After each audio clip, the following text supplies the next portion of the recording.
Bismillahirrahmanirrahim. Assalamualaikum warahmatullahi wabarakatuh dan selamat pagi. Pada hari ini kita akan melanjutkan perkuliahan kita komunikasi interpersonal dengan materi konflik organisasi. Tujuan pembelajaran pada materi ini pertama adalah meningkatkan kemampuan peserta dalam mencegah dan mengelola konflik yang terjadi pada pelaksanaan tugas. Yang kedua, meningkatkan kesadaran peserta akan peranan pemimpin untuk dapat menyelesaikan konflik, masalah, atau hambatan guna pencapaian tujuan organisasi. Seperti yang kita ketahui, manusia itu memiliki persamaan dan perbedaan perilaku, sehingga pikiran yang berbeda itu sering memicu terjadinya konflik. Manusia berinteraksi dalam kehidupan sosial dan organisasi. Sekarang kita lihat apa itu konflik. Konflik di sini diartikan sebagai suatu kondisi tanpa adanya keharmonisan, atau konflik juga bisa diartikan sebagai suatu kondisi di mana terjadinya suatu pertentangan, atau konflik juga bisa diartikan sebagai suatu kondisi di mana tidak ada kesepakatan. Konflik merupakan kondisi yang dinamis. Konflik tergantung perkembangan lingkungan strategis. Konflik dalam organisasi itu adalah suatu kondisi dalam organisasi di mana terdapat perbedaan pendapat atau pertentangan dalam menjalankan tugas untuk melaksanakan visi dan misi organisasi. Konflik merupakan hambatan dalam proses pelaksanaan tugas guna pencapaian tujuan. Unsur-unsur konflik itu terdiri dari 3. Pertama adalah aktor, ini adalah minimal terdapat 2 pihak yang bersengketa. Yang kedua adalah objek, terdapat objek yang dipertentangkan, misalnya kebijakan, tata laksana atau governance-nya atau tata kelolanya, dan tata cara, tujuan, dan hasil. Yang ketiga itu adalah situasi. Di sini adalah aturan yang berlaku. Budaya kerja yang berlaku pada organisasi tersebut. Penyebab konflik itu adanya perbedaan kepentingan, adanya perbedaan pengertian atau pemahaman, adanya perbedaan cara pandang, adanya ketidakjelasan tujuan, adanya perbedaan peraturan yang dianut, adanya perubahan situasi baru. Sumber konflik ini timbul sebagai hasil adanya komunikasi, hubungan pribadi, atau struktur organisasi yang bermasalah. Komunikasi di sini diartikan bahwa adanya salah pengertian yang berkenaan dengan kalimat, bahasa yang sulit dimengerti, atau informasi yang mendua dan tidak lengkap, gaya individu manajer yang tidak konsisten. Soalnya kalau dari struktur organisasinya di sini adanya pertarungan kekuasaan antar departemen dengan kepentingan-kepentingan atau sistem penilaian yang bertentangan, persaingan untuk memperebutkan sumber daya yang terbatas, saling ketergantungan 2 atau lebih kelompok-kelompok kegiatan kerja untuk mencapai tujuan. Dan pribadi di sini, konflik bisa memicu karena ketidaksesuaian tujuan atau nilai-nilai sosial pribadi karyawan dengan perilaku yang diperankan pada jabatan mereka. Atau yang kedua bisa terjadinya perbedaan dalam nilai-nilai atau persepsi.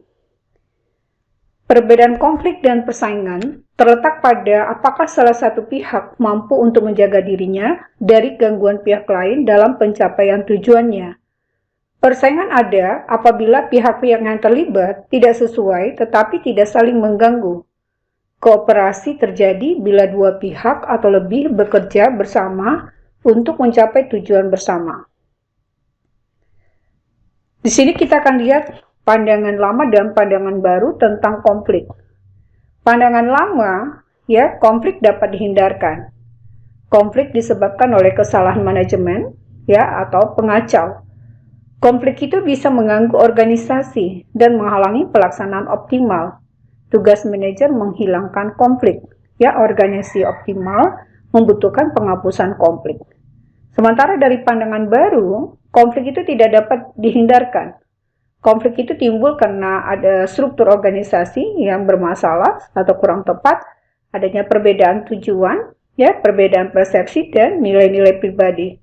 Konflik ini dapat membantu atau menghambat, ya, tugas manajer mengelola tingkat konflik dan menyelesaikannya. Kalau pada yang lama, ya, manajer itu menghilangkan konflik. Kalau pada pandangan baru, ya, tugas manajer malah mengelola tingkat konflik. Ya, di pandangan baru, kegiatan organisasi malah optimal, ya, perlu tingkat konflik yang moderat. Ada 5 jenis konflik. Pertama adalah konflik dalam diri individu, konflik antar individu dan kelompok, konflik antar kelompok dalam organisasi yang sama, konflik antar organisasi. Bagaimana cara kita menghadapi konflik? Pertama, kita harus memahami fungsi konflik. Yang kedua, memahami pemicu konflik. Yang ketiga, memahami spiral konflik. Yang keempat adalah memahami alternatif penyelesaian konflik. Memahami fungsi konflik. Satu adalah konflik bisa berfungsi sebagai alat kohesi. Organisasi kompak ketika menghadapi lawan. Jangan menjelekkan organisasi lain. Ya, persepsi misalnya, saling berpacu dalam berprestasi. Yang kedua, itu fungsi konflik, ya, sebagai alat penimbul kreativitas. Tugas pemimpin di sini menyediakan forum bagi anggota organisasi yang berbeda pendapat dalam bentuk diskusi. Dan hasil diskusinya itu merupakan ide baru sebagai wujud kreativitas. Yang ketiga, fungsi konflik sebagai alat pelepas atau katup. Ya, di sini sebagai pemimpin, dia perlu memberi kesempatan stafnya untuk menyampaikan unek-unek yang tak berkenan di hati sehingga puas. Yang keempat, sebagai alat keseimbangan, organisasi perlu memelihara agar konflik terbatas menjadi hidup. Ibarat makan perlu sambal biar enak, tapi sistem keseimbangannya juga jangan monoton. Memahami pemicu konflik. Konflik terjadi akibat perbedaan prinsip atau nilai, atau fakta, sentimen atau subjektivitas, harapan atau kompensasi. Ya, 85% akibat sentimen. Memahami spiral konflik. Konflik semakin lama semakin melebar. Jadi sampai tahap puncak bersifat destruktif atau negatif. Jadi jika seandainya sudah terjadi konflik, ya, yang semakin lama semakin melebar, maka di sini peran manajer akan mengelola konflik dan mencari penyelesaiannya. Faktor penyebab konflik itu, ya, jangan ungkit masalah pribadi, jangan ungkit masalah-masalah lalu, ya, jangan ubah masalah, selanjutnya jangan anarkis atau tindakan fisik. Memahami alternatif solusi. Pertama adalah kolaborasi atau win-win solution. Tiap pihak saling diuntungkan di sini. Tipe penyelesaian musyawarah dengan mufakat. Yang kedua adalah, alternatif yang kedua adalah kompromi. Ya, dilakukan jika jumlah yang diperebutkan terbatas, ya, jika posisi dengan lawan itu sama kuat. Selanjutnya ketiga adalah akomodasi. Ya, jika kita pihak yang salah, lawan pihak adalah benar, solusinya adalah menyesuaikan diri dengan lawan. Dan yang keempat adalah kompetisi. Ya, jika kita kuat dan benar, sedangkan lawan lemah dan salah. Ya, selanjutnya adalah dengan cara menghindar, ya, jika masalahnya adalah sepele. Jadi kita bisa menghindar. Dasar pemilihan solusi optimal itu tergantung dari dua hal. Dengan siapa kita konflik. Selanjutnya apa masalahnya? Misalnya konflik dengan tukang becak atau pejabat. Solusinya pasti berbeda. Ya, selanjutnya minimalis libatkan orang banyak. Ya. Metode-metode pengelolaan konflik. Ada 3 bentuk manajemen konflik. Pertama adalah stimulasi konflik dalam satuan-satuan organisasi, di mana pelaksanaan kegiatan lambat karena konflik terlalu rendah. Pengurangan atau penekanan konflik bila terlalu tinggi atau dapat menurunkan produktivitas. Ya. Selanjutnya adalah penyelesaian konflik. Konflik terlalu rendah itu menyebabkan karyawan takut berinisiatif. Ya, dia menjadi pasif. Ya, metode stimulasi konflik itu meliputi pemasukan atau penempatan orang luar ke dalam kelompok. Dan kedua, penyusunan kembali organisasi. Jadi dilakukan restruktur organisasi. Penawaran bonus, pembayaran insentif, dan penghargaan untuk mendorong persaingan. Pemilihan manajer-manajer yang tepat, yaitu yang kita sering dengar, the right man, the right place. Jadi tempatkan orang sesuai dengan kompetisinya, ya sesuai dengan kompetensinya. Selanjutnya adalah perlakuan yang berbeda dengan kebiasaan. Metode pengurangan konflik, ya metode ini mengelola tingkat konflik melalui pendinginan suasana, tetapi tidak menangani masalah-masalah yang semula menimbulkan konflik. Metode yang digunakan itu adalah mengganti tujuan yang lebih bisa diterima kedua kelompok, mempersatukan kedua kelompok yang bertentangan untuk menghadapi ancaman atau musuh yang sama. Dampak konflik yang pertama itu adalah kemampuan koreksi diri sendiri, ya. Selanjutnya adalah bisa meningkatkan prestasi atau motivasi, bisa menjadi motivasi. Selanjutnya pendekatan yang lebih baik. Yang keempat, mengembangkan alternatif yang lebih baik. Apa solusinya ya untuk menghindari atau menghilangkan konflik atau untuk mengelola konflik? Pertama adalah hilangkan perbedaan atau kelola perbedaan.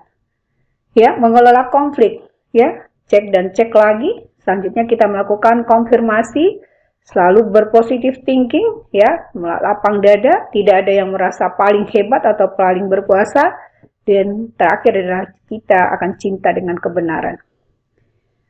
Keadaan kelompok yang sedang bersaing, ya, dengan cara bagaimana cara kita menghindari konflik, ya, atau solusinya itu adalah dengan membangkitkan rasa setia, perhatian terhadap psikologis anggota, berubah menjadi autokrasi atau lebih terstruktur. Memperkecil akibat negatif dari konflik. Ya, pertama adalah menemukan musuh bersama, interaksi, tujuan, dan lewat pelatihan. Rancangan rekayasa untuk memperkecil konflik. Ya, yang pertama adalah mengikut sertaan dalam latihan dan tujuan. Pemisahan dua kelompok yang berkonflik. Ya, selanjutnya adalah membahas data persepsi yang dibuat. Selanjutnya melakukan perundingan untuk mencerna dan menganalisis kepincangan citra diri dan kelompok. Membahas kepincangan yang ditemukan. Selanjutnya adalah penjagaan bersama demi tujuan bersama. Selanjutnya adalah manajemen tata hubungan untuk mengurangi konflik. Ternyata dengan konflik itu hidup akan lebih hidup sebagai tanda kita hidup atau tidak mati. Ya, pertama ada kita memerlukan sikap yang kita sebut dengan antisipatif, yaitu dengan cara memperkecil konflik untuk dengan cara menambah komunikasi dan memenuhi tujuan pemimpin dan menetapkan kondisi organisasi dengan cara merangsang kerjasama, ya bukan persaingan. Kira-kira demikian yang bisa Bu Si sampaikan, ya sekian dan terima kasih. Mohon maaf dari salah dan khilaf. Ya, assalamualaikum warahmatullahi wabarakatuh dan selamat pagi.